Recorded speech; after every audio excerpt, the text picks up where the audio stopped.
this recipe, you're going to need 2 large eggs, 3/4 cup of light brown sugar, 1 cup of white sugar, 1 teaspoon of baking soda, and half a teaspoon of baking powder, 1 cup of melted salted butter, 2 teaspoons of vanilla essence, and 3 cups of flour.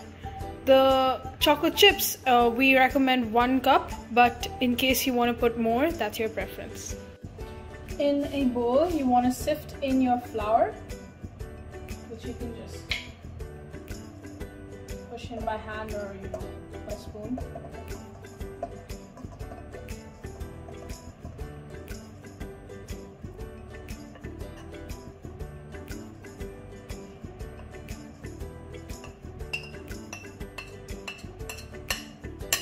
There's your flour, your baking powder, and your soda.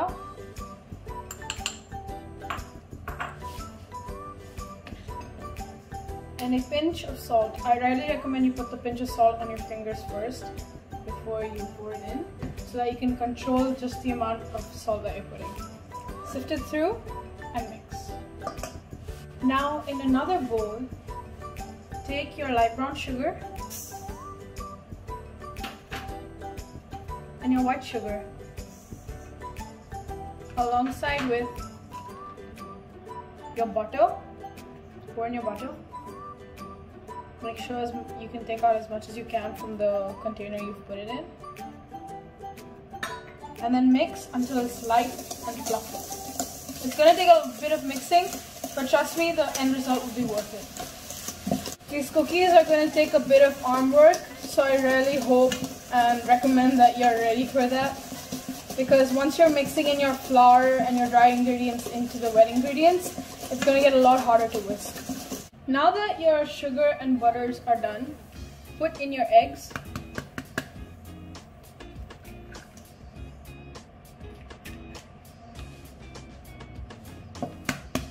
Two large eggs.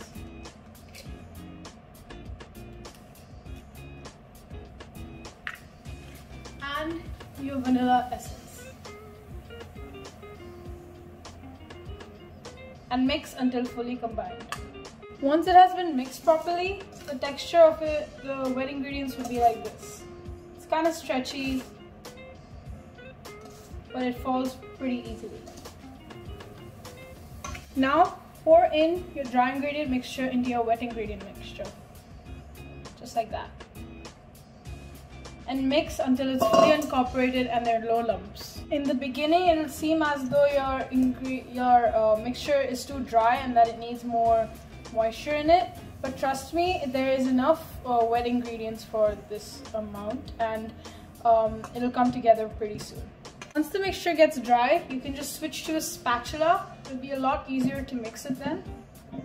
And then continue mixing until all the dry ingredients are taken off from the walls. Just scrape the walls down, just like that, and continue to mix. Now once you've completely mixed your wet and dry ingredients, that's the dough, and now we're going to add the chocolate chip cookies. I usually do it by eye. I just measure it by my hand, just pour it in there and pour it back in to the bowl.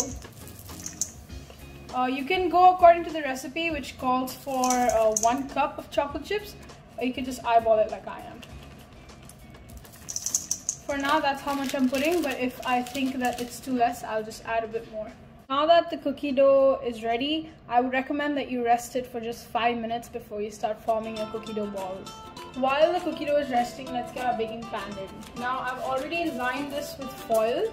I've had to use 2 sheets because the width of the baking pan is pretty big. And now I'm just going to use a bit of cooking spray and just spray the whole area, just like that. Now that it's like covered completely with oil, it's going to be safer for the dough to stay there, because then you can take it out more easily and it won't stick to the foil. Now to shape the baking dough, just grab as much as you want, however big you want the cookie to be. So I want it to be this big. Roll it up into a little ball.